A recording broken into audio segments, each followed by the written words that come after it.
My name is Daniel Christian. I'm an AWS Certified Cloud Solutions Architect and a student at Ekascloud. In this video, I will talk about VPC Endpoint. Instance to instance can connect over the internet via NAT instance or NAT Gateway.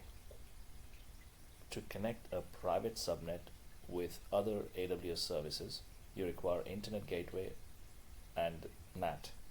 However, it is possible to connect instances of VPCs with AWS services without Internet or NAT Gateway.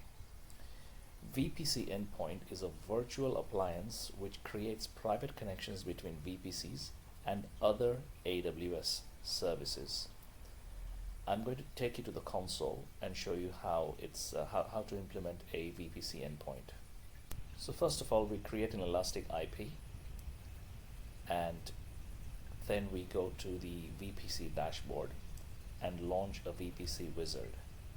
We select VPC with public and private subnets and launch it, and this is what you get as a configuration. Leave everything as is except that you allocate the elastic IP over here. I've already done that, so I'm not going to do that now, but just for the sake of configuration, to understand the configuration, you basically select the elastic IP that you have generated.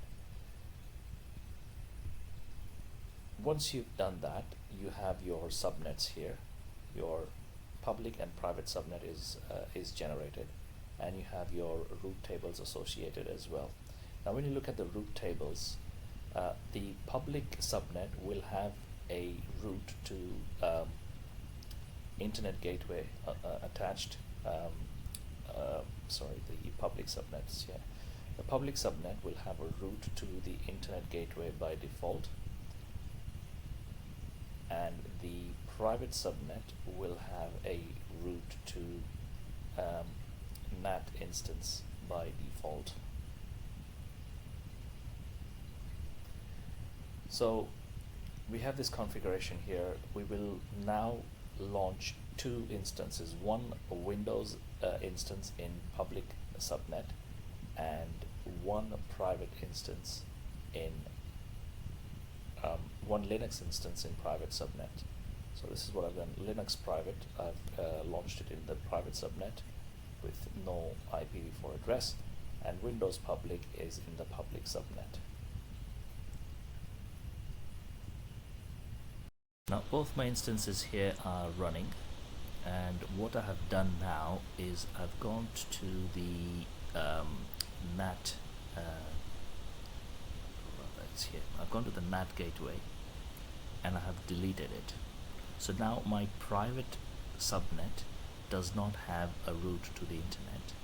So if I look at my private subnet route table,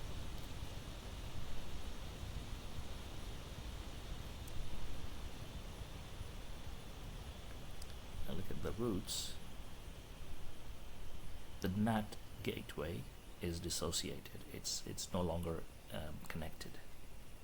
Is I would go to endpoints in the VPC navigation pane and create an endpoint. So when you create an endpoint, you basically say AWS services, select a service, say for example S3, I do gateway, and then follow through the VPC. So give the VPC ID over here, and you create the endpoint.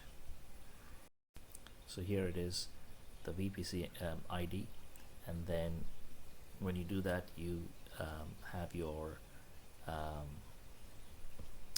public and private subnets here. You select the private subnet and the route table to the private subnet, and you create the endpoint.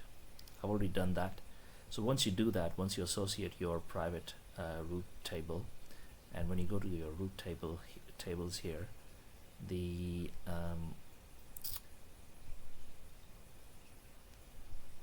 private route table will now have your endpoint in target, and your basically your endpoint will be associated with your private route table.